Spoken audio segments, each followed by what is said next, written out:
पितृपक्ष हिंदू धर्म में अत्यंत पावन और महत्वपूर्ण समय माना गया है। यह वह काल है जब हमारे पूर्वज स्वर्गलोक से धरती पर अपने परिवार से मिलने आते हैं और अपने वंशजों से तृप्ति की आशा रखते हैं। शास्त्रों में स्पष्ट लिखा गया है कि पितृपक्ष के दिनों में कुछ विशेष कार्य और खरीदारी करना वर्जित माना जाता है, क्योंकि अगर इन दिनों में हम अनुचित कार्य कर बैठते हैं तो हमारे पितृ अप्रसन्न हो जाते हैं और जीवन में अनेक प्रकार की कठिनाइयां खड़ी कर देते हैं। कहा जाता है कि जब किसी परिवार पर पितृदोष लगता है तो उस घर के बने बनाए काम बिगड़ जाते हैं, अचानक लड़ाई झगड़े बढ़ने लगते हैं, धन की हानि होती है और बीमारियों का साया घर से हटता ही नहीं। यही कारण है कि इस पवित्र समय में हर इंसान को सतर्क रहना चाहिए। अगर आप चाहते हैं कि आपके पूर्वज हमेशा आपसे प्रसन्न रहें, तो पितृपक्ष के दिनों में पिंडदान और श्राद्ध जरूर करना चाहिए। इससे न केवल आपके पितर तृप्त होते हैं, बल्कि उनके आशीर्वाद से घर परिवार में सुख समृद्धि भी बनी रहती है। भगवान श्री कृष्ण ने भी कहा है कि पितृदेव किसी कवच की तरह अपने वंशजों की रक्षा करते हैं। जब वे खुश होते हैं तो परिवार पर संकट का प्रभाव पड़ने ही नहीं देते, बल्कि स्वयं संकट को रोक लेते हैं। लेकिन यदि वे नाराज हो जाएं, तो घर में क्लेश, अशांति और विपरीत परिस्थितियां लगातार बनी रहती हैं। यही कारण है कि पितृपक्ष के 16 दिन अत्यंत विशेष माने जाते हैं।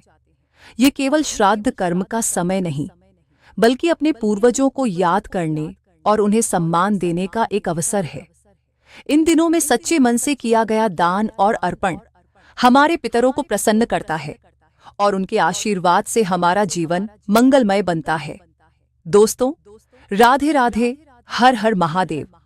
आज की इस खास वीडियो में हम बात करने वाले हैं पितृपक्ष के महत्व की। साथ ही यह भी जानेंगे कि कैसे आप पहचान सकते हैं कि आपके घर में पितृदोष है या नहीं, उसके क्या लक्षण होते हैं और कौन से सरल उपाय करके आप अपने पितरों को प्रसन्न कर सकते हैं।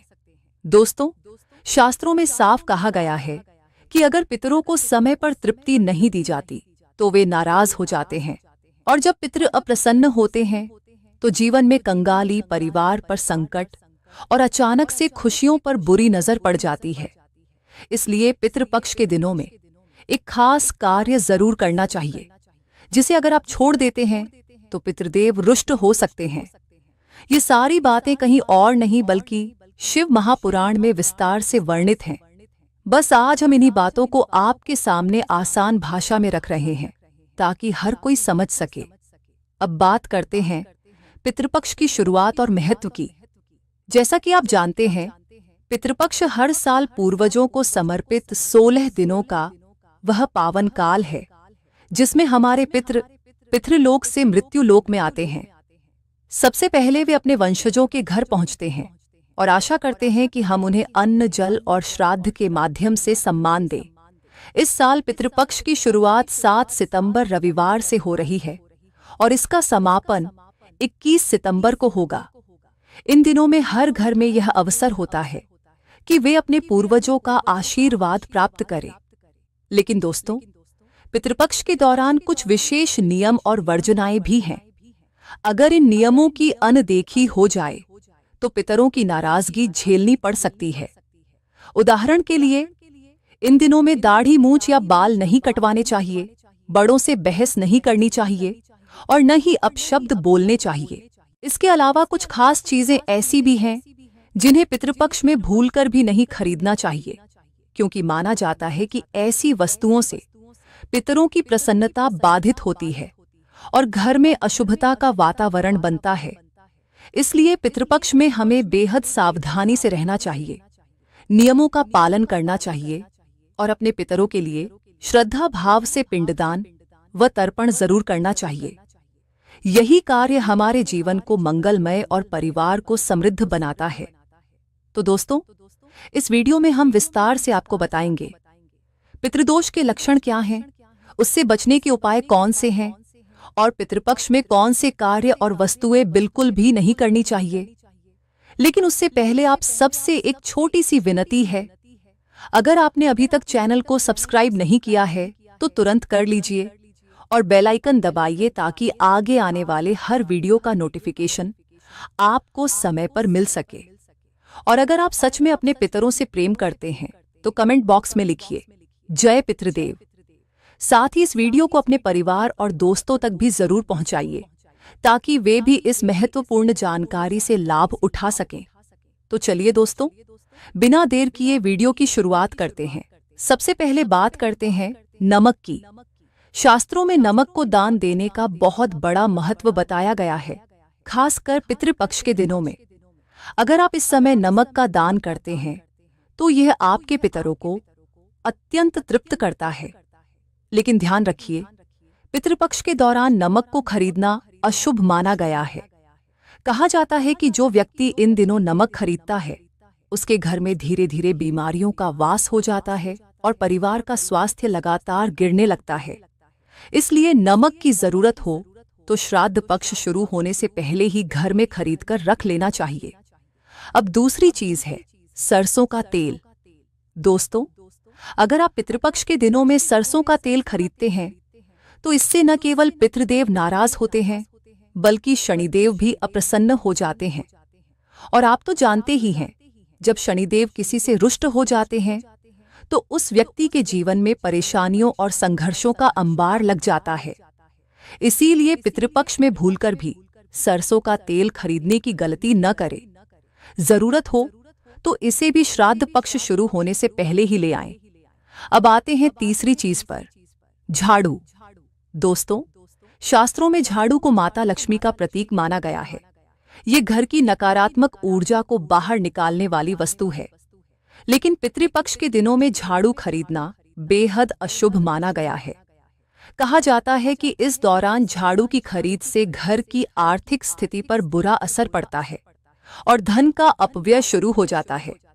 इसलिए इस समय झाड़ू खरीदने की गलती बिल्कुल न करें। चौथी चीज है नए वस्त्र और आभूषण। पितृपक्ष के समय हमें सादगी और सात्विकता में रहना चाहिए, क्योंकि ये दिन हमारे पूर्वजों की स्मृति और तर्पण के लिए समर्पित होते हैं।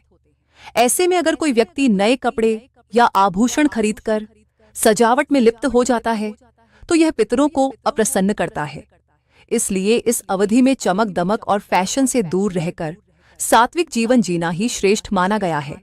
और पांचवी तथा अंतिम चीज, भूमि, भवन और वाहन। दोस्तों, पितृपक्ष के 15 दिनों को शुभ कार्यों के लिए वर्जित बताया गया है। ऐसे में इस दौरान जमीन, मकान या वाहन खरीदना आपके लिए हानिकारक साबित हो सकता है।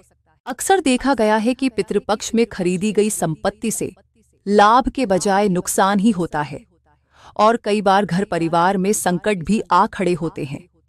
इसलिए इन चीजों की खरीदारी श्राद्ध पक्ष के बाद ही करनी चाहिए। दोस्तों, अब बात करते हैं उन चीजों की जिन्हें पितृपक्ष में खरीदना बहुत ही शुभ माना जाता है। सबसे पहले आते हैं काले तिल। शास्त्रों में काले तिल को पवित्रता और पितरों को तृप्त करने वाला माना गया है। अगर पितृपक्ष के दौरान आप काले तिल घर में लाते हैं या उनका दान करते हैं तो आपको अत्यंत शुभ फल प्राप्त होते हैं। ये न केवल आपके पितरों को संतुष्ट करता है बल्कि आपके जीवन से नकारात्मकता को भी दूर करता है। दूसरी चीज है जीरा। धार्मिक दृष्टि से जीरे को सोने के समान महत्व दिया गया है। पितृपक्ष में जीरे की खरीद या दान करने से धन और समृद्धि में वृद्धि होती है। यह आपके घर में सकारात्मक ऊर्जा और बरकत लेकर आता है। अब आते हैं कच्चे चावल पर। श्राद्ध कर्म में कच्चे चावल का विशेष महत्व है। इन्हें शास्त्रों में चांदी के समान माना गया है। पितृपक्ष के समय यदि आप चावल खरीदकर घर में रखते हैं तो जीवन की कई परेशानियां स्वतः ही दूर होने लगती हैं और घर में शांति बनी रहती है। चौथी चीज है चमेली का तेल। मान्यता है कि यदि पितरों को चमेली का तेल अर्पित किया जाए तो वे अत्यधिक प्रसन्न होते हैं और वंशजों पर अपना आशीर्वाद बरसाते हैं। इसलिए पितृपक्ष में घर पर चमेली का तेल लाना या उसका दान करना अत्यंत शुभ माना गया है। अब बात करते हैं नए वस्त्र की। आपने सुना ही होगा कि पितृपक्ष में अपने लिए नए कपड़े खरीदने की मनाही होती है, लेकिन यदि आप नए वस्त्र विशेष रूप से पितरों और ब्राह्मणों के लिए खरीदते हैं और उन्हें दान करते हैं तो यह बेहद शुभ होता है। ऐसा करने से पितर जल्दी प्रसन्न होकर आपके जीवन के अटके कार्यों में सफलता का मार्ग खोल देते हैं। लेकिन ध्यान रहे, ये कपड़े खुद उपयोग में न लाएं, इन्हें दान करना ही श्रेष्ठ है। और अंतिम चीज है सफेद फूल। पूर्वजों को सफेद फूल अत्यंत प्रिय माने गए हैं। पितृपक्ष के दौरान यदि आप सफेद फूल घर में लाते हैं और श्राद्ध कर्म में उनका उपयोग करते हैं तो पितर खुश होकर परिवार पर अपना आशीर्वाद बनाए रखते हैं। इससे जीवन की परेशानियां कम होती हैं और घर परिवार में शांति और सुख समृद्धि बनी रहती है। दोस्तों, पितृपक्ष के इन पावन दिनों में कुछ खास नियम और मर्यादाएं होती हैं जिनका पालन करना हर किसी के लिए बेहद जरूरी माना गया है। कहा जाता है कि यदि इन दिनों में कुछ वर्जित कार्य कर दिए जाए तो पितृ अप्रसन्न हो जाते हैं और जीवन में अशुभ परिणाम सामने आ सकते हैं। सबसे पहले बात आती है भोजन की। पितृपक्ष में तामसिक चीजों का सेवन करने की सख्त मनाही है, यानी कि इन 16 दिनों तक लहसुन, प्याज, मांस, मदिरा, नशे और धूम्रपान जैसी आदतों से दूर रहना चाहिए। शरीर और मन को पवित्र रखना ही पितरों की सच्ची श्रद्धांजलि है। यदि इन नियमों की अनदेखी हो जाए तो पितरों का क्रोध झेलना पड़ सकता है। इसी तरह वाणी पर नियंत्रण भी बहुत जरूरी है। इन दिनों में किसी को अपशब्द कहना, गाली देना या छलकपट करना अशुभ माना जाता है। सट्टा, जुआ और बेईमानी जैसे काम न केवल पितरों को नाराज करते हैं बल्कि व्यक्ति को कठिन परिस्थितियों में भी धकेल देते हैं। एक और बात ध्यान रखने योग्य है, पितृपक्ष में किसी साधु, बुजुर्ग, भिखारी या घर की चौखट पर आने वाले पशु पक्षियों का अपमान बिल्कुल न करें, बल्कि उनका आदर करें और उन्हें यथाशक्ति भोजन कराएं। ये कर्म पितरों को प्रसन्न करने वाला माना गया है। पेड़ों के पत्ते तोड़ने से भी बचना चाहिए। मान्यता है कि ऐसा करने से शुभ फल बाधित होते हैं और जीवन में रुकावटें आने लगती हैं। इसीलिए इन दिनों प्रकृति के प्रति भी संवेदनशील रहना जरूरी है। दोस्तों, ये सभी बातें केवल परंपरा नहीं बल्कि हमारी संस्कृति की गहरी सीख है। जब हम निष्ठा और श्रद्धा से इन नियमों का पालन करते हैं तो पितृ प्रसन्न होकर आशीर्वाद देते हैं। उनका आशीर्वाद जीवन से सभी बाधाएं दूर करता है और सुख समृद्धि का मार्ग प्रशस्त करता है। तो आप भी इस पितृपक्ष में इन बातों को ध्यान रखें और श्रद्धा से पालन करें।